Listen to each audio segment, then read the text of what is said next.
Hey everybody, welcome back to another episode here of Bulletproof Selling. My name is Sean Rhodes and I'm the Chief Sales Sergeant here at Bulletproof Selling, an architect of the book and the writer of the book, Bulletproof Selling, a guide for systemizing sales on the battlefield of business. Now, here at Bulletproof Selling, we believe that hope is not a sales strategy. And so we are here every week, sometimes multiple times a week, with sales leaders, authors, consultants, and those that are actually out there in the field managing their sales teams. We get to share their insights, their lessons learned, the things that they've had to do to pivot over the last couple of months as this strange world that we're now living in still has to have things sold.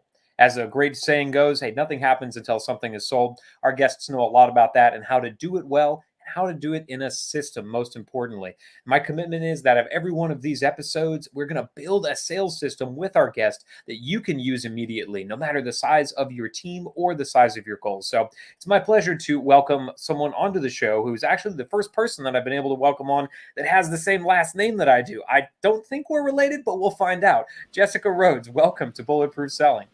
Yeah, definitely. Well, I mean, as far as I know, not related. It's my married name, so I don't know the full heritage of that side of the family. But yeah, thanks so much for having me. Absolutely. Now, Jessica, tell us a little bit about the model you have, because I think your sales model entirely digital. There's no physical product being delivered. So it's a service that you have to sell to your clients, and you figured out how to do that and build a team underneath you and navigate a world where we're all inundated with digital media and social media. So tell us a little bit about what you do in the world of sales. Yeah. So my company and the service that I sell is Interview Connections, and we are the leading podcast guest booking agency. I started it 8 years ago. So for quite a long time, for about 7 to 8 years, I've done only founder-based selling, just one-to-one consult calls, me selling the service, and then I have a team that delivers it. And so we've really built up our sales systems over the last couple of years.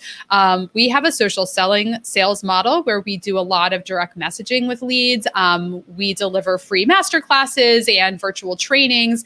We get leads in that way. I have one full-time team member who is a social seller. So she's interacting with, 150 leads on any given day in Facebook Direct Messenger or in, social media Direct Messenger, getting to know people, nurturing them, qualifying them, and, bringing them into a sales consultation. And we have ways that we close sales, virtually through the trainings that we have. And sometimes, we'll get on a call and do a consultation call.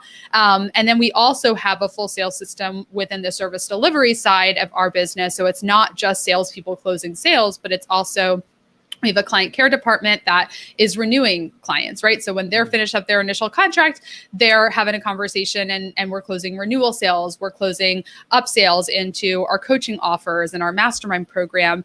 And then our team that works directly with the clients, they're also responsible for generating referrals. So I work with all of our, 14 booking agents on how they're generating referrals, how they're leading referrals through the sales process and closing them into the service. And so 8 years into this now and 14 booking agents, I imagine you had to cycle through a couple booking agents along the way to find the team that really did a good job. Because there's just a high attrition rate in the field of sales. Well, in all that time, and definitely apply this to yourself, because I know that you've built your business from the ground up. I've had to do that in large part on mine, which meant that at first I was just throwing stuff at the wall and hoping some of it was sticking.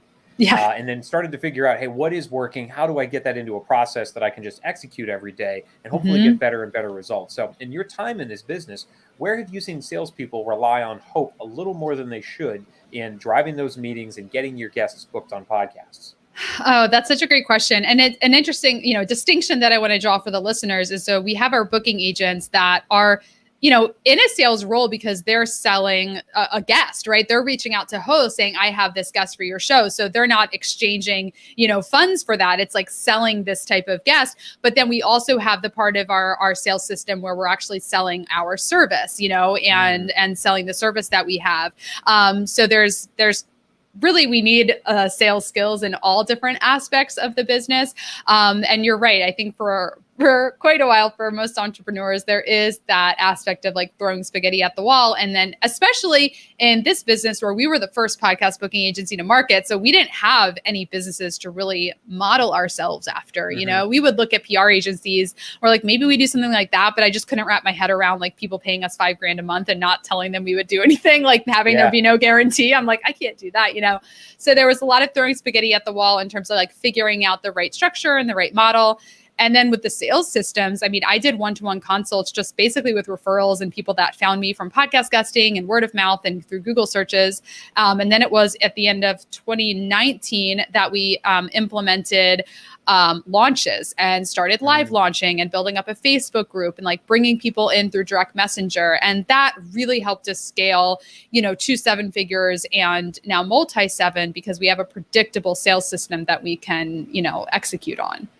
And your sales system is an entirely digital platform. Do you even incorporate direct mail? Are your folks making phone calls, or is it really all ones and zeros technically? Yeah, it's all digital.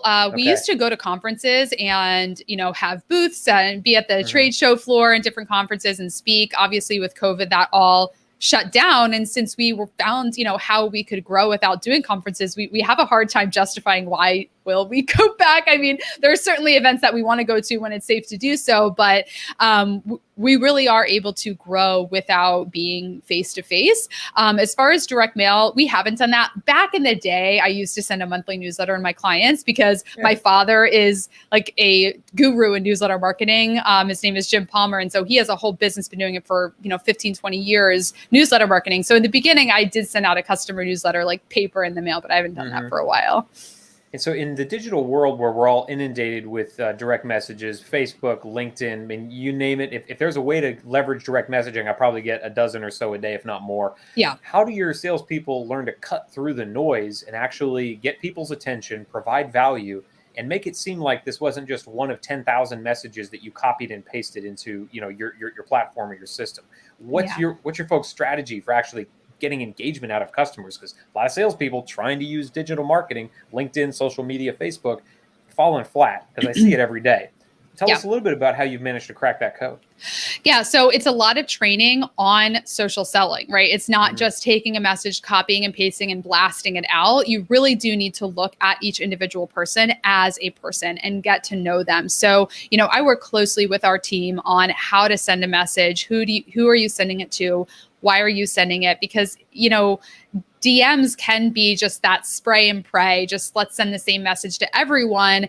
But to be effective with social selling, you have to, look at their profile, get to know who they are, kind of go back and forth between maybe as something personal. Like if I see a lead that posted about their kid's first day of school, I'll send them a message and be like, oh, that's so cute. My kids just went to school too. Yeah. Like talk to them like a real human. And I teach my salespeople this. I'm like, you're not just like this robot working at Interview Connections. Like you're a person, you can relate to them on certain levels. Like Sammy, our social seller, she has worked in the restaurant industry for a long time. And we had a lead that, coaches restaurant owners. And I was like, talk to him about that. Like you can relate to him on that level. So I really train them to talk to people as themselves and not just like copying and pasting messages. So that really helps. Asking questions, not just like blasting out information and dropping links, but actually asking the lead questions so you can get to know them.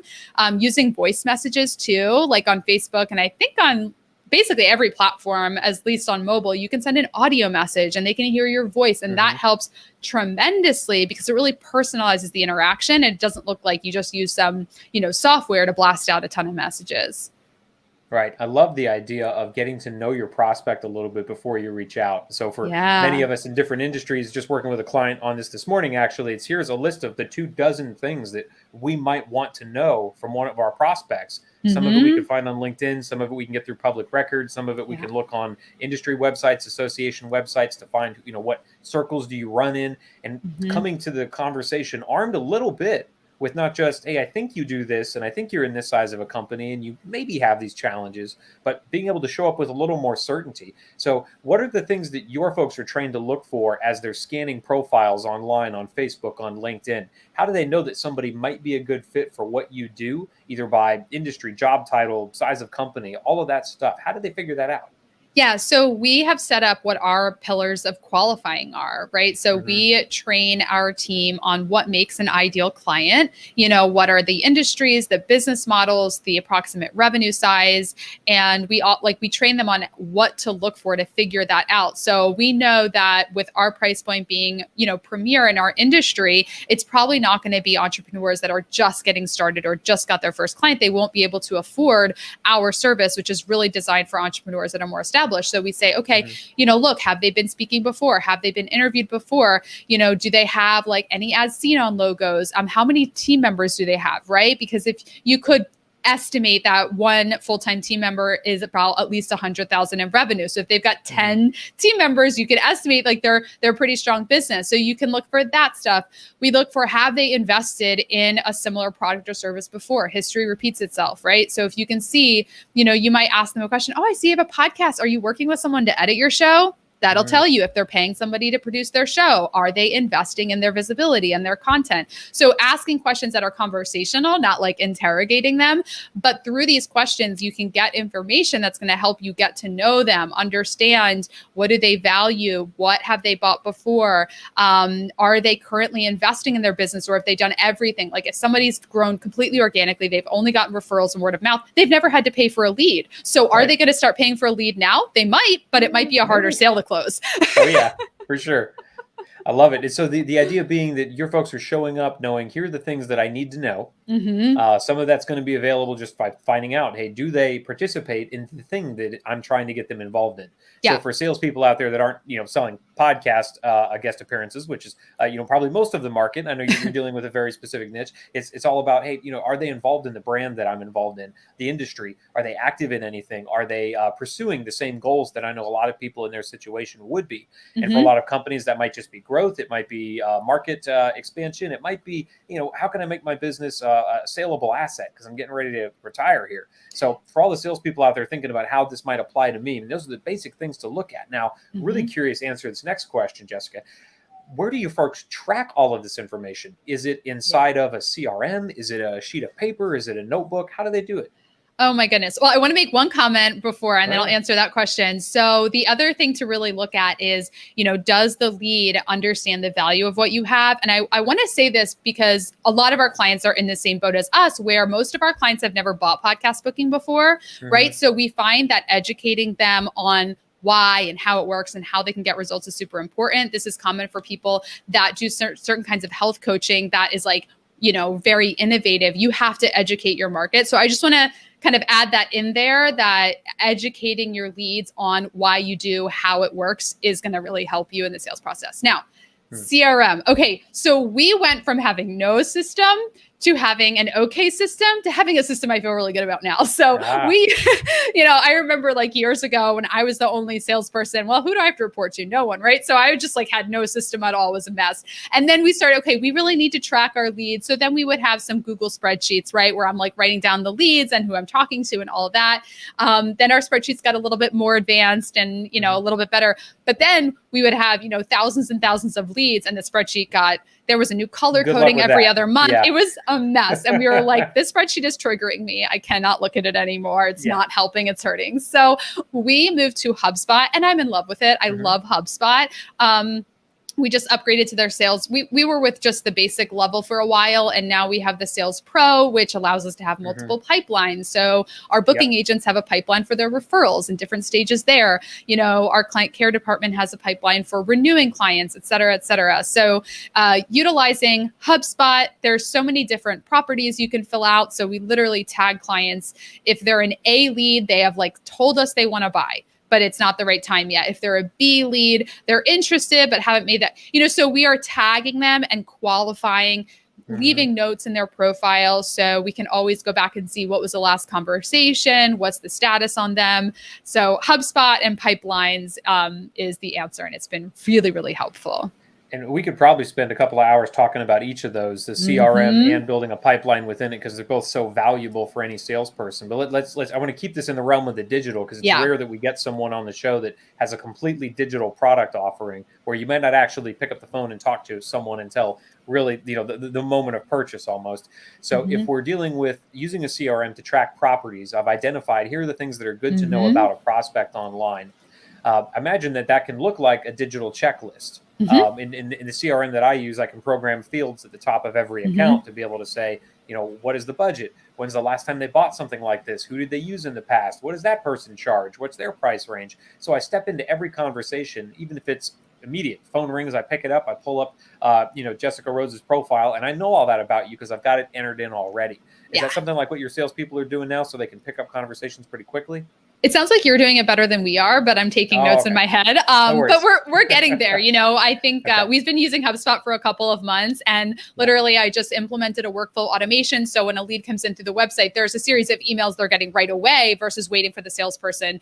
Maybe they come in overnight, right? And they get the email right away versus the next time somebody's online and then they send them that manual email. So, but I like all these ideas of, tagging and adding in all of that data because, for example, we have coaches that work with us and we also have investors. So we can have different messaging if we tag everyone. So I'm with you there.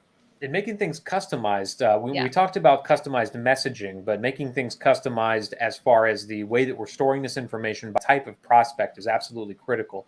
Yeah. So many salespeople out there are pursuing prospects at different stages of their business. Some Right. large business, Fortune 100 companies, very, very tangled mess of spider webs as far as who the decision maker is and what the budgetary cycle is, all the way down to the home-based business where if you make a strong enough case and it's the right price, I can pull the trigger today because I'm the decision maker, right? Exactly. So the whole gamut, and being able to treat those prospects in a different pipeline, because the pipeline stage of a Fortune 100 company is going to have probably a couple more steps than the pipeline of an entrepreneur. Totally. And so to really be able to break that out, I'd love to hear about how your folks are setting up pipelines. Is it by how much information you have, by how far along someone is in the buying process, by the overall sales cycle? How do you define your pipeline stages? Yeah. And I just love what you said about knowing like the type of lead that you had. I just had a consult recently and I knew that the lead was, she was on the marketing team of this company. So I went into the call knowing I'm not walking away with a sale because she's going to have to bring it back to her team and they're going to have to talk. So I just went in like, I treated that call so much differently. And she actually told me, she goes, wow, I appreciate this so much because the other company I talked to took 30 minutes to ask me all these questions. And then they said, let's do another call where they could give me. And she's like, I just need the answers from my team. And I'm like, I knew that. So that's so good to know who you're talking to. So our pipelines are pretty simple at this point because we're really like, I feel like in the baby stages of really optimizing and using them. So with our sales pipeline, people come in and apply to work with us. So there's a stage for when they've applied. Then they move over to emailed. So once they've gotten the initial email, they go into that pipeline or that stage of the pipeline. Once they schedule a consult. So from there, I'm sending them, we have a live private training that goes through our whole framework, how we work. I want them to watch that first because that will qualify people. If they watch that and they want to talk, I'm probably getting a sale. If they don't want to watch it, it's going to be a difficult sale because they're not going to understand how we work. They're going to come into the call just being like, how much do you cost? Which if someone's just strictly price shopping, it's just a much more difficult consult. So I ask everyone, please watch this before we have a call because I just want to respect their time as well. So once they've watched the training, I move them into, I want to get on the phone with them. I want to have a consultation call with them and really get their any questions answered that haven't been answered in the content I've provided to them. And then proposal emailed, following up, closed, closed one. So those are our stages right now for new sales coming in. Yeah, and to be able to build those and see them at a glance, which you can do in HubSpot and most CRMs, it allows us as sales leaders, because I'm managing a team as well, to be able to look at it and say, where am I experiencing a lot of clogs in my pipeline? Yeah. I got a lot of people in this stage, not a lot of people over here. How do we start moving them? Well, I can take a glance and know, even if I'm the only one ever looking at my pipeline, even if I'm a solopreneur, to be able to say, that's where all the people are stacking up. I need to take some action to start moving them through. So for the sales system, I think we're going to build today because it's so unique to have a digital offering in today's world that actually sells. Because I get these, DMs all the time, and none of them ever convert me because they're all honestly crap. Well, I have an odd feeling you're doing things a little different. So I want our folks to be able to listen and learn from that. So I'm interested to know, because so many salespeople out there aren't just entirely digital. They'll start digital to drive a conversation. And it sounds like some of your sales happen that way as well. Well, if I'm starting digital and I want to do everything right to drive the conversation, I need a system behind that I'm sure your salespeople are already using because you train them in it. So here when we at Bulletproof Selling, we talk about systems, we're talking about trimming hope from our sales strategy. So instead of being like the rest of these, wackadoos that are dropping me these random messages all day, completely copy and paste, let's do a little better. So let's build this system. We talk about trimming. It's the acronym TRIM. So TRIM. T is the trigger. Now, when your folks want to start implementing the system that you've taught them how to do, to begin researching and reaching out to these people online through various social media channels to drive that meeting, Does the trigger happen when they identify someone on social media? Does it happen when they identify someone off social media and they use social media as a way to research? Talk to me a little bit about when your folks begin to bring this process into play. Yeah. So almost all of our DM conversations with leads are people that have come to us. Now, we run free trainings called our podcast guesting masterclass. We've done those every 6 to 8 weeks for the last couple of years. And we run Facebook ads for that. So we, every time we run one of those and we run a bunch of ads, we have gotten, several hundred people into our free Facebook group. So now we have over 6,000 entrepreneurs that are reasonably qualified because they're in our Facebook group. They answered a couple of questions. So that is like the main pool that Sammy works from when she's DMing, is she's looking at people that are in that Facebook group community. Because if we let them into the group, we've identified they're a business owner, that they're interested in this. Then what we're doing is running filtered searches in our CRM for our leads, for our contacts who have registered for one of our free trainings before. And the way her DMing has been so effective is because she is primarily reaching out and messaging with people who have been interested, who have raised their hand, who have registered for one of our workshops in the past. And then from there, the more cold lead outreach we do is with people that are following us on social media. She'll have blocks in her calendar where she'll go out and, find relevant accounts on Instagram, comment on their posts, do a little bit of engaging on Instagram that way. And that gets some people in as well. Love it. And so the idea being for other salespeople out there, these could be folks that have walked in your showroom. These are folks that have sent the mailer back from the direct mail piece that you've sent out. I mean, any time that someone has expressed any interest in your organization, down to the person that you met at the networking event, and just say, oh, that sounds interesting. Tell me more. These are folks to begin to reach out to. Now, what I'm noticing you're doing early on, and which is brilliant in the world of sales, is you're not letting them control the next step of the conversation. Instead of just inviting them into the Facebook group and saying, well, gosh, I hope they reach out to me when they're interested. No, you're taking the initiative. You're reaching out. That method is, of course, the DM platform inside of LinkedIn, Facebook, and these social media platforms. For you as a salesperson, it could be that and direct mail, email, phone calls, all those different things. But always own the next step of any type of a conversation, whether it's an inbound inquiry or whether you're reaching out to someone who doesn't know what you're about. So I love the fact you have that trigger in place. Now, the next piece, and I know your salespeople are great at, is making this thing repeatable. Yeah. I don't just want to hope that I remember the 5 steps or the 12 steps that Jessica's laid out to really do a good job of getting these people into a conversation. I need to know what I need to research. I need to know what questions I need to ask, and I can't keep that in my head. So how do your folks make sure that this is done consistently well across these 6,000 people that you're pursuing? So calendar blocks. We are really big on Google Calendar. We have a morning meeting every single day at 10 a.m. We are talking about like where are we at in relation to our goals, what's working well, what's the strategy, how are we going to get there, and what's the plan for the day. So based off of where we are and where we need to go, what is the schedule and what is the plan for the day? So literally they draw out in their Google Calendar, I'm going to message all of my A leads here and send them the private training. I'm going to message everyone who has been so it's just laid out, and every single day as their leader, I am working with them on what the schedule for the day is and what the plan is. And then we're troubleshooting. We also have sales strategy meetings where we're screen sharing and actually looking at the individual conversations. I train them to, unless you're back and forth with someone right there, never leave a DM without a question, because the lead's not going to take the next step, right? They're not going to ask. No. They're likely not going to ask you a question. You have to ask a question to keep the conversation flowing. And so a couple of things that Jessica mentioned, I want to make sure everybody caught. She has her folks prioritize prospects. And obviously you have a way to do that works for your business model, but every salesperson should be doing that as well. I want to make sure that the folks that have the larger propensity to do business with me are going to be the ones that I reach out to first. The folks that are going to be smaller deals, or I really don't expect them to get back to me anytime soon, I might save them for last. So if that does have to push to tomorrow, I'm absolutely willing for that to happen. The next piece you mentioned that's absolutely critical is you taking the time to reach out to those folks with questions. Absolutely critical. When you're dealing with a digital platform and a conversation, you have to keep the conversation going. You could be in a Zoom meeting or a digital meeting like we are right now, Jessica, and I can ask a question and then just kind of pause. And hey, I'm asking you a question. It's time to answer. Right. Or I can make a statement like, the sky looks a little gray today. And I just pause, and it's invited in conversation for you to agree with me, deny that, whatever you want to do, right? But all those things happen in face-to-face communication that you can't do on a digital platform. So it's absolutely critical to drive it with questions. And of course, those questions are the things that you want to know about your prospects. Tangentially and of course very specifically into their business. So how do your salespeople develop the questions that they know they need answered in order to drive this prospect into a meeting or to really qualify them as a high value target?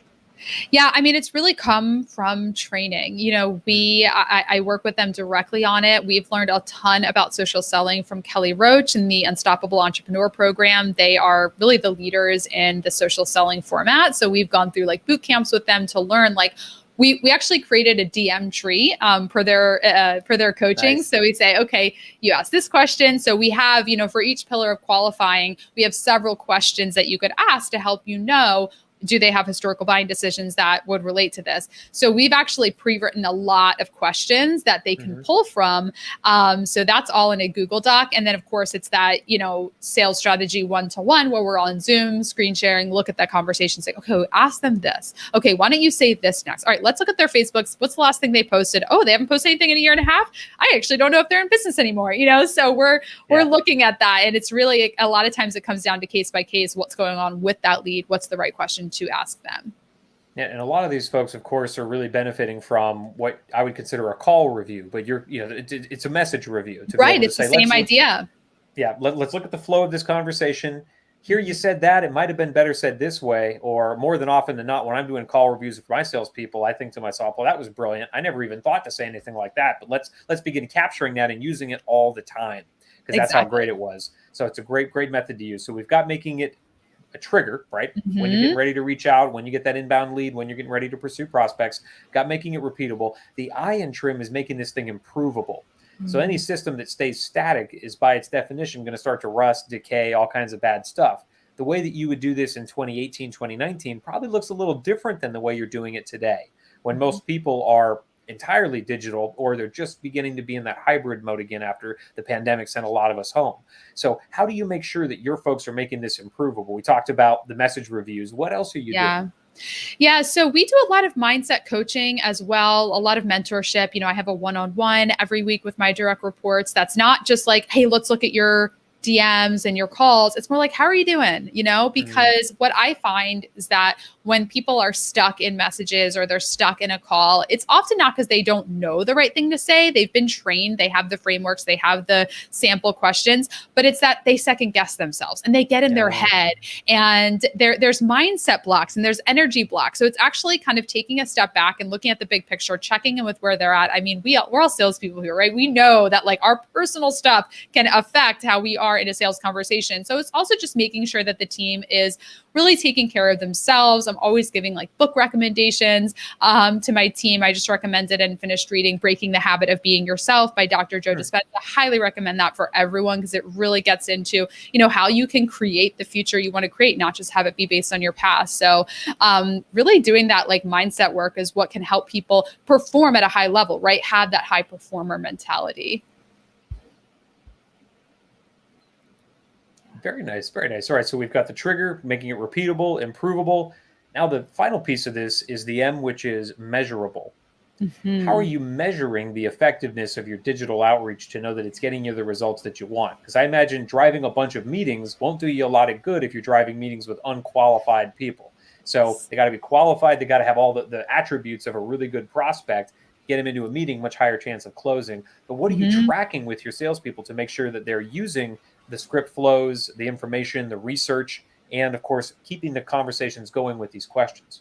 Yeah. So we have a spreadsheet. It's our sales budget. So it has what our goal and budget is for the month of what we need to generate in sales. And then we have a specific tab for team metrics. So I'm tracking how many leads each person is working with, how many calls they're doing or DMs they're sending, how many sales they're closing. And so then we track it daily for our social seller who's sending out the messages. And then we have week overviews for each for everyone else to get that snapshot of what's it looking like. So we can say, oh, we had 20 calls, but only 2 sales. What happened? Let's look at each of those leads. And so we've been able to look at that data and evaluate what's going well and where are the problems and what do we need to change in our systems and in our performance and messages and calls and things like that.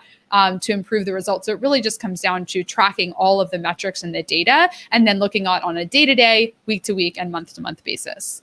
to make sure it's trending in the right direction. Yeah. Brilliant. Now, what we've given to everybody here is a way to really begin to leverage social media in a way that you might not have been before. Because again, it's not all about just closing the deal entirely without having a conversation. That works in some industries, but some of us still have to get on the phone or get on an airplane even to fly out. But it's the beginning stages of that where we could really begin to develop a good relationship through direct messaging on Facebook, on LinkedIn, where we can start the ball rolling in the direction that we can control. We own the next step, and it provides value to our prospects along the way. So, Jessica, thanks so much for helping us build that. Now, for the folks that are interested in learning more about the business model you have, maybe they've got a business that could really benefit from podcasts and being seen as the expert across industries. How do we find out more about you, your business, and get more into your world?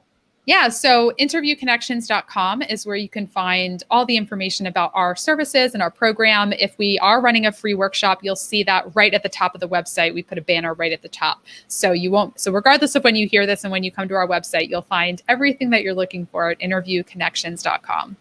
I'll make sure that appears in the show notes for everybody as well. So for all of us here at Bulletproof Selling, make sure that you're following us as well on Facebook, LinkedIn, and YouTube for these live streams. They're all archived there. And of course, check out our podcast on iTunes, Stitcher, Spotify, anywhere that podcasts can be found. And for more sales systems to help you replace hope with certainty, make sure you're checking out the free resources we post each and every day of the week over at bulletproof-selling.com. Well, Sean Rhodes here with Jessica Rhodes. Distant tangential relation, perhaps. We'll figure that out. But it's been a pleasure serving the sales community with you, Jessica. Let's get out there and make selling bulletproof. Thanks, Sean.